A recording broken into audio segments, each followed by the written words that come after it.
Lalu ada lagi minta untuk anaknya, dikasih lagi. Lalu ada lagi minta untuk menantunya, dikasih lagi. Banyak Bang ya dikasihnya Bang? Dikasihnya banyak, benar. Nah ketika kemudian ada permintaan 3 periode, kita tolak. Ini masalah konstitusi, ini masalah bangsa, ini masalah rakyat yang harus kita tidak bisa setujui. Kemudian ada pihak yang marah, ya terserah mereka. Yang jelas kita bertahan untuk menjaga konstitusi. Adian Apitupulu serang Jokowi, sebut pernah minta jabatan 3 periode ke PDIP, tapi ditolak mentah-mentah. Puan Maharani berbalik bela Jokowi tak pernah meminta. Loh, mana yang benar nih? Sesuai dengan konstitusi, jabatan presiden itu adalah 2 kali. 5 kali 2 kali gitu, 10 tahun. Jadi kalau kemudian ada perpanjangan itu mekanismenya dari mana, kemudian seperti apa, kan waktu itu tidak ada mekanisme yang kemudian memungkinkan untuk kita melakukan perpanjangan atau melakukan 3 periode. Tapi benar Mbak, Pak Jokowi pernah datang ke Mbak Bu Mega untuk meminta hal itu Mbak? Oh enggak pernah. Ada yang ngomong presiden dipilih 3 periode, itu ada 3 misalnya. 1 ingin menampar muka saya, ya. Yang kedua ingin cari muka, padahal saya sudah punya muka. Yang ketiga ingin menjerumuskan. Halo, dengar suara JJ di channel Redaksi Jurnal. Politisi PDIP Adian Apitupulu membongkar permintaan Presiden Joko Widodo ke PDIP. Ia menyebutkan bahwa Jokowi telah berkali-kali meminta rekomendasi jabatan dari PDIP, mulai dari jabatan wali kota, begitupun untuk anak dan menantunya. Kata Adian, seperti dikutip dari laman TV One, dulu ada yang datang kemudian minta menjadi wali kota, dapat rekomendasi, minta rem dikasih, minta lagi dapat rekomendasi, dikasih lagi, lalu minta jadi gubernur, minta rekomendasi dikasih lagi, lalu minta jadi calon presiden, minta rekomendasi dikasih lagi, kedua kali dikasih lagi, lalu ada lagi minta untuk anaknya dikasih lagi, lalu ada lagi minta untuk mantunya dikasih lagi, dikasih yang banyak. Bahkan anggota DPR RI ini menyebut Jokowi pernah minta 3 periode kepada partai berlambang banteng hitam bermoncong putih tersebut. Namun kata dia ditolak oleh PDIP. Ia berkata, ketika ada permintaan 3 periode kita tolak. Ini masalah konstitusi, ini masalah bangsa, ini masalah rakyat yang harus kita tidak bisa setujui, kata Adian. Ditegaskan, penolakan 3 periode adalah demi menjaga bangsa dan negara serta mempertahankan konstitusi. PDIP menolak perpanjangan masa jabatan presiden karena hal tersebut melanggar konstitusi. Sebab dalam pasal 7 Undang-Undang Dasar 1945 yang berbunyi, Presiden dan Wakil Presiden memegang jabatan selama 5 tahun dan sesudahnya dapat dipilih kembali dalam jabatan yang sama hanya untuk 1 kali masa jabatan. Adian melanjutkan, kemudian ada pihak yang marah, terserah mereka. Yang jelas kita bertahan untuk menjaga konstitusi. Menjaga konstitusi adalah menjaga republik ini. Menjaga konstitusi adalah menjaga bangsa dan republik kita. Kalau kemudian kita marah karena ada penambahan masa jabatan 3 periode atau perpanjangan, bukan karena apa-apa. Itu urusan masing-masing. Tapi itu untuk menjaga konstitusi. Sederhana saja, kata Adian. Lalu ada lagi minta untuk anaknya, dikasih lagi. Lalu ada lagi minta untuk menantunya, dikasih lagi. Banyak Bang ya dikasihnya Bang? Dikasihnya banyak, benar. Nah ketika kemudian ada permintaan 3 periode, kita tolak. Ini masalah konstitusi, ini masalah bangsa, ini masalah rakyat yang harus kita tidak bisa setujui. Kemudian ada pihak yang marah, ya terserah mereka. Yang jelas kita bertahan untuk menjaga konstitusi. Di sisi lain, Ketua DPP PDIP, Puan Maharani, justru mengatakan perpanjangan masa jabatan presiden menjadi 3 periode, melanggar Undang-Undang Dasar 45. Namun, ia membantah pernyataan Wakil Ketua Tim Koordinasi Relawan Pemenangan Pilpres PDIP, yaitu Adian Apitupulu tersebut.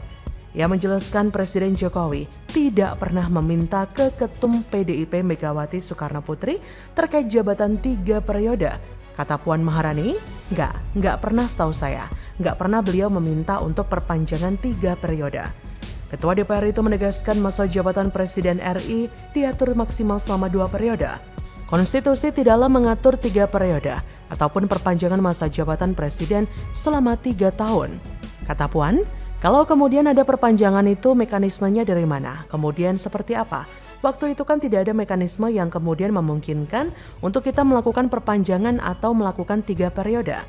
Saya rasa pernyataan Adian Apitupulu tersebut kemungkinan besar adalah bentuk kekecewaannya kepada Gibran dan Jokowi.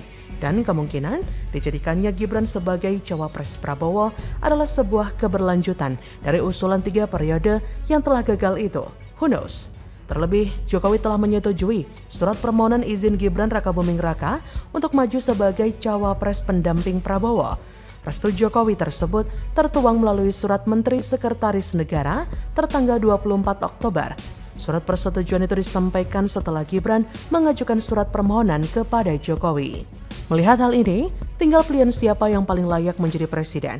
Dipersilakan publik untuk menentukannya melalui mekanisme konstitusional, yaitu Pilpres 2024 mendatang. Saya yakin sekali banyak yang kecewa dengan manuver Jokowi dan keluarga, karena memang cukup keras dan tidak diduga-duga oleh para pecinta Jokowi. Tapi sekali lagi, berpolitiklah tanpa menyebarkan hoax. Saya kok jadi ngeri melihat manuver para politikus akhir-akhir ini ya. Dari yang dulu memuja, kini menjelek-jelekan sedemikian rupa. Semoga Indonesia baik-baik saja sampai di Pilpres 2024 nanti. Bagaimana menurut Anda? Saya cuma takut jangan sampai diksi-diksi seperti itu nanti membuat ya anak-anak muda seperti ini jadi antipati ke partai. Saya cuma takut itu. Petugas partai, anak ingusan, ilaknat, sana belajar dulu. Nah itu saya kembalikan lagi ke teman-teman Gen Z ini. Terekam kamera kemarahan Gibran ungkap sakit hati pada PDIP, tak terima direndahkan sebagai bocah ingusan oleh PDIP. Sang ayah dipermalukan dianggap cuma petugas partai. Ini toh alasan gabung ke kubu Wawa? Halo, selamat datang di channel Redaksi Jurnal bersama JJ. Sebagai politisi senior, Panda pasti punya pilihan diksi yang lebih bijaksana. Tapi anehnya bukan pilihan kata-kata yang menyejukkan itu yang ia gunakan. Panda justru menyebut Gibran sebagai anak ingusan yang besar kepala. Panda bahkan menyebut istilah politik dinasti. Itu semua kan terkesan ketus dan menyakiti perasaan. Bahkan terkesan meremehkan generasi muda yang diwakili Gibran. Dan itu sangat mungkin semakin menggerus suara dukungan terhadap bukan saja PDIP, tapi juga Ganjar sebagai calon presiden. Buat saya, komentar Panda Nambaban ini sungguh mengherankan. Walau setelah dipikir-pikir, keketusan Panda bisa jadi terjadi karena dia memang sedang khawatir. Dia bisa jadi galau karena nama Gibran diduga hendak dimajukan sebagai cawapresnya Prabowo. Gibran sudah membuktikan banyak hal. Meskipun tetap direndahkan, tidak masalah. Mengapa? Karena yang merasakan kan warganya. Pak Panda bukan orang Solo loh. Iso-isone bilang begitu. Jadi nggak tahu sejauh mana Gibran itu berkiprah di kota Solo. Apakah tudingan Pak Panda itu bakal membuat Mas Gibran segera pindah ke Jakarta? Jadi kalau Pak Prabowo menang, dia juga bisa masih berkomunikasi dengan Prabowo. Karena begitu menang itu harus dijaga. Karena kita tahu bagaimana perilakunya, bagaimana emosinya, bagaimana tidak terkontrolnya dia. Tapi kita berdoa dia tidak menang. Kalaupun kalah, itu bisa dijaga ngamuknya gitu maksudnya. Ya. Gerak lincah putra sulung Presiden Joko Widodo, Gibran Rakabuming Raka, terus menjadi sorotan media. Baik media mainstream ataupun media alternatif seperti dibagikan melalui berbagai saluran media sosial. Baru-baru ini, Gibran akhirnya belak-belakan mengenai perlakuan yang dialaminya dalam dinamika kepartaian yang baru digelutinya seumur jagung. Sebagai generasi muda, Gibran diduga gerah kerap dijuluki hal-hal yang menurutnya tak dapat diterima nalar generasinya yang disematkan para kaum tua di partai yang diikutinya. Seperti halnya petugas partai, anak ingusan, dilaknat, dan lain sebagainya. Pernyataan Gibran itu menjawab pertanyaan sang pewawancara seputar PDIP yang kerap menyebut para kadernya dengan petugas partai. Dalam kesempatan bincang-bincang itu pula Gibran berkali-kali menekankan bahwa cara menjaring simpati anak muda dalam berpolitik berbeda dengan zaman dulu. Pada sesi wawancara di acara Rosi, Gibran juga menanggapi pertanyaan perihal dirinya sempat bersih tegang dengan Panda Nambaban. Gibran mengaku telah bertemu Pandana Baban dan meminta maaf meskipun dia tidak mengetahui apa salahnya. Belum sempat Gibran melanjutkan penjelasannya, si pewawancara langsung bertanya, "Emang Mas Gibran salah apa?" Spontan Gibran menjawab sambil tersenyum, "Saya juga nggak tahu, tiba-tiba dikatain. Intinya saya terima masukan beliau." Namun, Gibran mengakui ia tidak menyampaikan hal ini kepada politisi senior di PDIP. Ia hanya menjadi pendengar ketika diberi evaluasi dan tidak berani membantah. Gibran juga menyebut, kalau dirinya memang anak ingusan, maka para senior di PDIP tidak usah takut dengannya, tak usah takut dengan manuvernya. Lalu, apakah ini juga alasan Gibran melawan ketum PDIP Megawati Soekarno Putri dan Banteng? Dan juga sebagai bentuk tak terima ayahnya yaitu Presiden Joko Widodo direndahkan sedemikian rupa? Kemungkinan besar sih iya. Karena sebelumnya beredar sebuah video ketika Megawati berkata Jokowi kasihan jika tidak ada PDIP, yang berarti tidak bisa mencalonkan diri sebagai wali kota Surakarta dan berlanjut hingga menjadi presiden 2 periode. Megawati juga kerap menegaskan jika Presiden Jokowi adalah petugas partai. Masih terngiang jelas pesan perdana Megawati kepada Jokowi saat didukung sebagai capres menjelang Pilpres Mei 2014.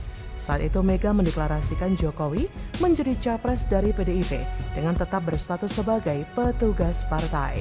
Tapi percuma Gibran sakit hati dengan bermanuver menjadi cawapres Prabowo. Pengusungan Gibran cawapres oleh Golkar menunjukkan matinya demokrasi dan sebaliknya.